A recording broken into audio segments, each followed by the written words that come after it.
You're not stuck because you're lazy. You're stuck because you've been lied to. They told you talent is everything. That if it doesn't come naturally, it's not meant for you. But they were wrong. Mastery isn't magic, it's a system. And if you can follow it, you can learn anything. Yes, anything. Whether it's public speaking, coding, building a business, learning an instrument, or rebuilding your life from the ground up, it's not about motivation.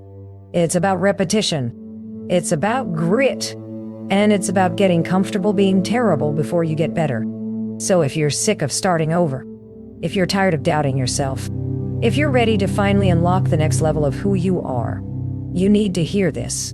Because the next few minutes might change your life. When people look at someone who's mastered a skill, a speaker commanding a stage, an athlete performing flawlessly, a musician moving hearts, they often say, "Wow, they're so talented." But that's a convenient lie we tell ourselves so we don't have to confront the real truth. They weren't born like that. They didn't magically arrive at excellence. They showed up, again and again, when it was hard, when it was boring, when it felt like nothing was working. Repetition built that skill, not talent. Talent is a spark. Repetition is what turns that spark into fire. The reason most people never master anything isn't because they're incapable. It's because they expect progress to feel good all the time. It won't. Mastery is boring. It's doing the same thing over and over, the right way, even when it feels like you're not getting anywhere. It's pushing through the plateau where growth is invisible. It's choosing consistency over intensity. One viral video won't build your career. One great workout won't change your body. One inspired hour won't build a new skill. But showing up consistently, especially when motivation has died and doubt is creeping in, that's what creates greatness. We're all conditioned to chase results. We want the outcome, not the process. That's why so many people quit halfway through. They start with excitement, fired up, ready to learn, ready to grow. But when results don't show up immediately, they tell themselves a lie. Maybe I'm just not good at this. But what if it's not that you're not good? What if it's that you just haven't done it enough? Repetition isn't just practice. It's commitment. It's telling yourself, I'm not backing off just because it's uncomfortable. And when you do that, something incredible happens. Your brain starts adapting. It starts building new pathways. What once felt foreign starts to feel familiar. What once felt difficult becomes automatic. This is the part no one sees. The hours spent repeating the same motion, the same sentence, the same scale, the same code, the same strategy. The public moment of excellence always has a private price. And the currency is repetition. You don't need talent to start. You need discipline to continue. Talent is exciting, but repetition is transformative. When you commit to repetition, you stop making excuses. You stop asking, am I good at this? And start asking, did I do the reps today? That shift is everything, because it moves you from judging yourself to building yourself. You stop needing to feel confident before you act. And you start understanding that confidence is the result of action, not the requirement. Repetition rewires your brain, reshapes your identity, and retrains your nervous system. You're literally becoming someone new. Not because you were born that way, but because you decided to keep going. You don't master a skill by reading about it or watching someone else do it. You master it by doing. Imperfectly, repeatedly, consistently. If it feels awkward, that's good. That means your brain is learning. If it feels frustrating, that's good. That means you're growing. The absence of instant progress doesn't mean the process isn't working. It means you're building something deep, something real, something that lasts. Most people stop when they don't feel like they're making progress. But mastery isn't about how you feel. It's about what you're doing. You could feel stuck and still be building strength. You could feel lost and still be wiring new connections. That's why repetition matters more than motivation. Motivation fades. Repetition stays. It keeps moving you forward when your feelings try to pull you back. The truth is, no one masters anything without first walking straight into discomfort. It is the price of entry. Discomfort isn't a sign that something is wrong. It is proof that something real is happening. Every time you begin to learn a new skill, your mind will naturally resist. Your body will feel uncoordinated. Your thoughts will be filled with doubt. You'll feel awkward, clumsy, even foolish. That isn't failure. That is the process. That is how every master started, in the mess, in the confusion, with no guarantee that they'd get it right. The only difference is that they stayed in it. They didn't let the discomfort make the decision for them. There is a lie we've all been told, that if something is meant for you, it will come easily. But anything worth having, anything worth becoming, will test you. The beginning of mastery doesn't feel like power. It feels like uncertainty. You're stepping into unknown territory where you don't yet have proof you can succeed. And your brain doesn't like that. It wants safety. It wants familiarity. But mastery doesn't live in your comfort zone. It lives just outside of it, in that stretch where you feel vulnerable, exposed, and unsure. That is not weakness. That is growth happening in real time. Think about the last time you tried something new. Maybe you picked up an instrument, tried to learn a new language, started a business, or gave a speech. You probably felt out of your element. Your hands didn't move the way you wanted them to. The words didn't come out smoothly. Your performance didn't match the vision in your head. That gap between what you want to do and what you're currently capable of is where discomfort lives. Most people run from that feeling. But the people who master anything, they sit in it. They keep going, not because it feels good, but because they know this is the path. There is no shortcut around it. Discomfort is a sign that you're in unfamiliar territory. And that's where all progress happens. If you're not uncomfortable, you're not stretching. If you're not stretching, you're not learning. There's no way to become something new without shedding who you were. That shedding doesn't feel smooth.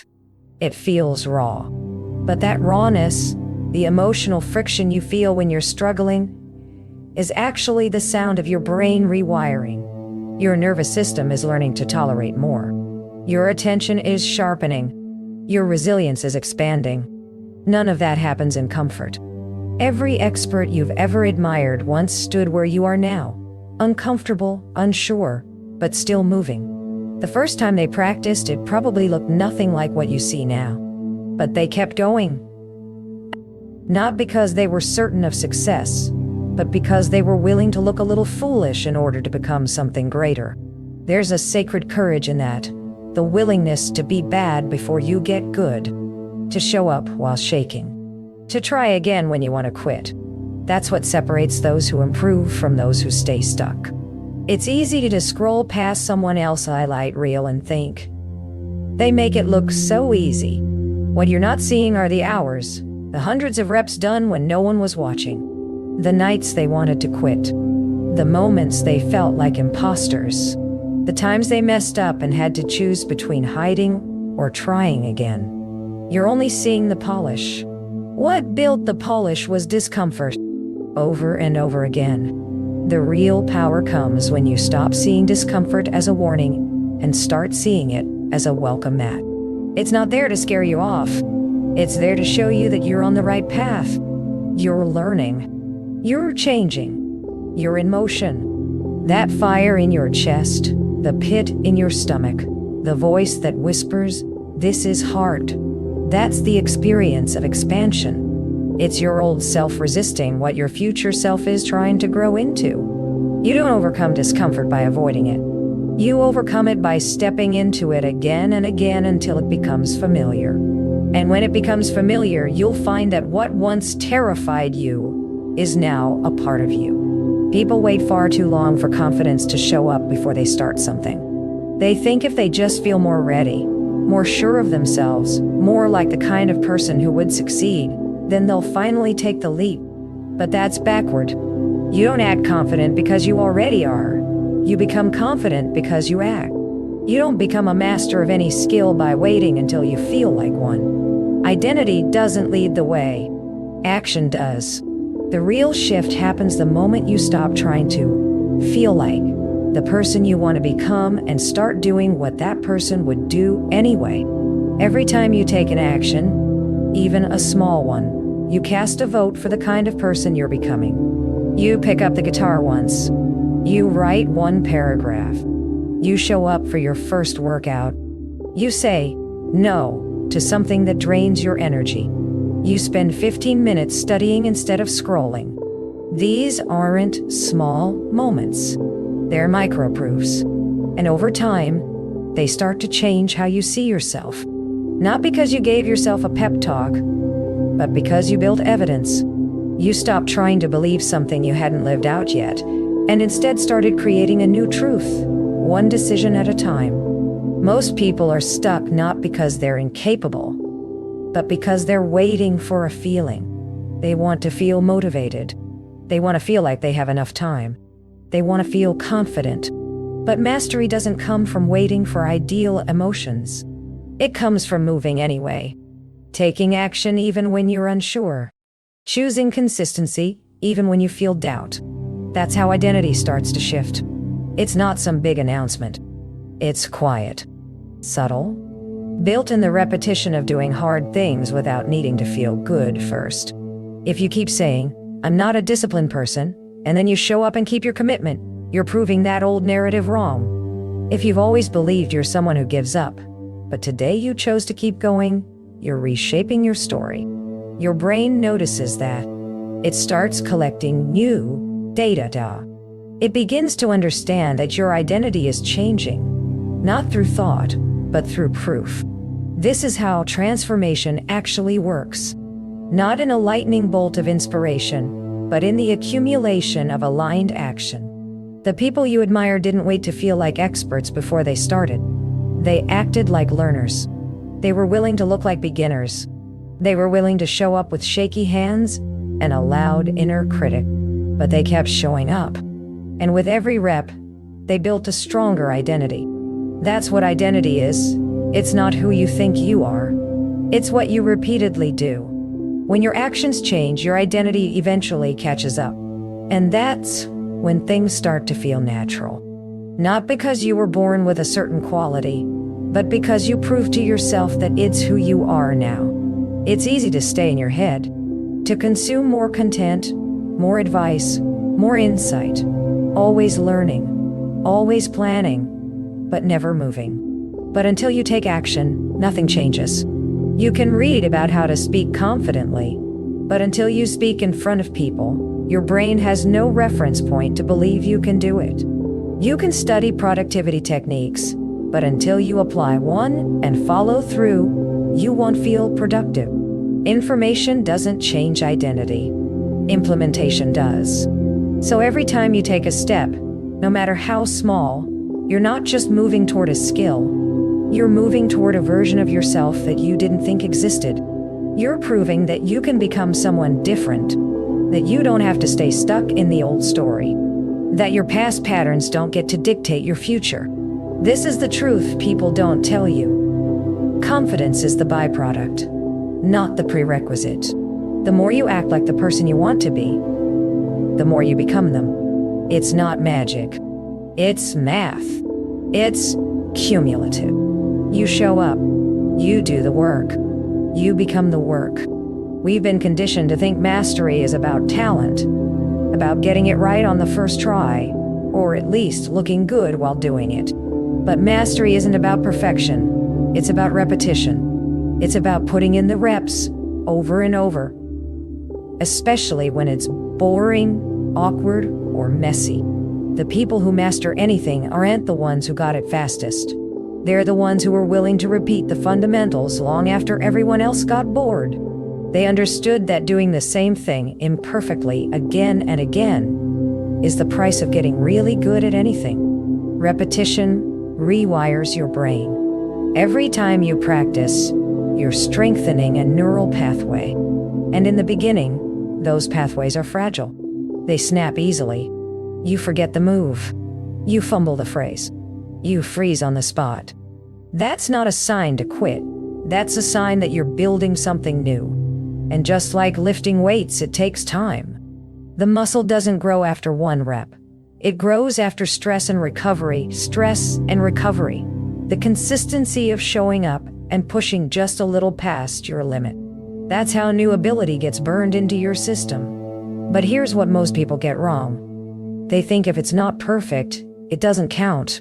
They obsess over the flaws, the missed notes, the awkward phrasing, the failed attempts. But in reality, every flawed attempt is a deposit. It's a brick in the foundation. And the more bricks you lay, the more stable the structure becomes. There's no such thing as wasted effort when you're building something. Even the failures serve you. Even the off days are part of the process. What matters isn't doing it perfectly. What matters is doing it again. Repetition is boring. It's not glamorous. You don't get applause for it. No one sees the quiet moments. The early mornings, the rewrites, the replays, the redos. But that's where real growth happens. In the repetition of unsexy work. In the decision to keep practicing the basics, not just when you're inspired, but especially when you're not. That's where greatness is built. Not in the highlight reels, but in the invisible moments that compound over time. You don't notice the shift at first. You still feel like a beginner. But one day, the move that used to feel clunky feels smooth. The sentence that wouldn't land comes out clearly. The confidence that used to feel forced now feels natural. That's the payoff of repetition. Repetition doesn't just improve your skill, it rewires your mindset. Every time you show up again, even when it's hard, you're reinforcing to your brain that this matters to you. You're telling yourself, this is who I am now. You're not the person who tries once and quits. You're the person who stays, who works the skill until it bends. And in doing so, you're creating mental toughness.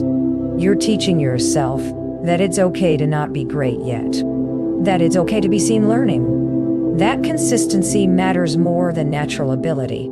The reason repetition is so powerful is because it gives you feedback. Every rep is a data point. Every try teaches you something. What works, what doesn't, where your edges are. You can't think your way to mastery. You have to feel your way through it. Trial, error, dial, to, adjust, repeat. It's a cycle, not a straight line. You move forward by moving through the same motions, refining, adjusting, tweaking, until what was once foreign becomes automatic. You don't have to love the process. You just have to trust it. Because repetition is what turns average into excellent. Not once, not twice, but through the stubborn commitment to keep going, even when you don't see immediate results. The ones who succeed aren't always the most gifted. They're the ones who were willing to put in more reps, to be misunderstood longer, to fail more often. And through that process, they became undeniable, not because it was easy, but because they stayed in the game longer than everyone else. The moment you commit to learning something new, resistance shows up. It's predictable. You'll feel tired, distracted, doubtful. You'll convince yourself you're too busy, not talented enough, or that now just isn't the right time. That's not a sign something's wrong. That's the price of growth. That tension you feel, that friction in your chest, that sudden desire to clean the entire house instead of sitting down to practice, that's resistance. It's not a signal to stop. It's a signal that you're stepping into something unfamiliar. And your brain, wired for comfort and safety, will do everything it can to pull you back into the known. The problem is we've been taught to chase ease. We assume that when something's aligned or right for us, it should come effortlessly. But the truth is, anything worth mastering will stretch you. It will frustrate you. It will make you want to quit more than once. And it's in those moments where you decide whether to become someone who overcomes or someone who starts over. Discomfort is not a sign to retreat. It's a signal that you're building capacity. And just like muscle growth in the gym, progress doesn't come from coasting. It comes from tension. If you're waiting for the day it feels easy, you'll be waiting forever. The people who master their craft didn't get there by avoiding discomfort. They got there by working with it. They stopped expecting it to feel good all the time. They welcomed the awkward stages, the failed attempts, the days when nothing clicked. They knew resistance was part of the terrain, not a detour. And so instead of fighting it, they used it. They learned to sit with it, breathe through it, and keep showing up anyway. Resistance is clever. It disguises itself as logic. It tells you to wait until you have more energy, until you've read one more book, until you've taken another course. But underneath that logic is fear. Fear of looking foolish. Fear of starting small. Fear of not being great right away. But mastery isn't about being great right away. It's about being brave enough to begin, even when you're not. It's about continuing when everything in you wants to turn around. Because every time you move through resistance instead of running from it, you build a new level of strength. Not just skill-based strength, but mental resilience. And that's what separates the people who improve from the ones who stay stuck. You won't always feel like practicing. You won't always see immediate results. Sometimes it will feel like nothing is working. But progress is not linear. Sometimes it's invisible until one day the compounding work pays off. That's why showing up matters more than feeling ready.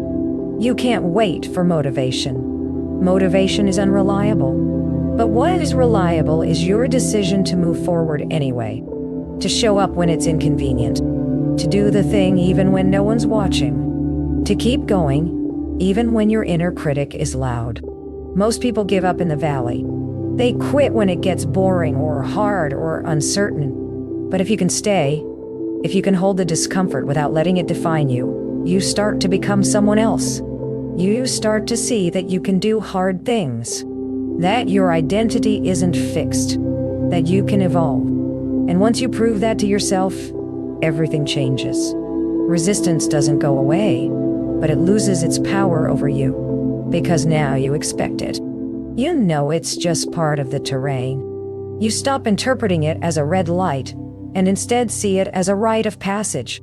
The discomfort is temporary. The growth is permanent.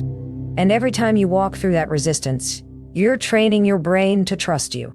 You're showing yourself that you can follow through, even when it's hard. That's how self-belief is built, not from the outcomes, but from your willingness to keep moving forward through the mess. Mastery is on the other side of that tension. It's waiting for the ones who don't back down when it gets uncomfortable. It's reserved for the ones who understand that resistance isn't the enemy. It's the evidence that you are on the edge of something new. So here's what it comes down to. Mastering a new skill isn't about being the smartest. It's not about waiting for the perfect moment or feeling totally ready. It's about starting small, staying consistent, and showing up, especially on the days you don't want to. It's about rewiring your brain, building the habit, and pushing through resistance. It's about understanding that being bad at something is not failure. It's the first step to becoming great at it. Every time you practice, you're not just learning the skill, you're becoming the person who doesn't quit, the person who keeps going, the person who owns their growth. That's how mastery is built, not in leaps, but in layers. Not in talent, but in tenacity. And the best part? You don't need permission. You don't need to wait. You just need to begin and refuse to stop. So take the first step, then take the next, and keep going. Because your future self is already waiting, and they are so damn proud you didn't give up.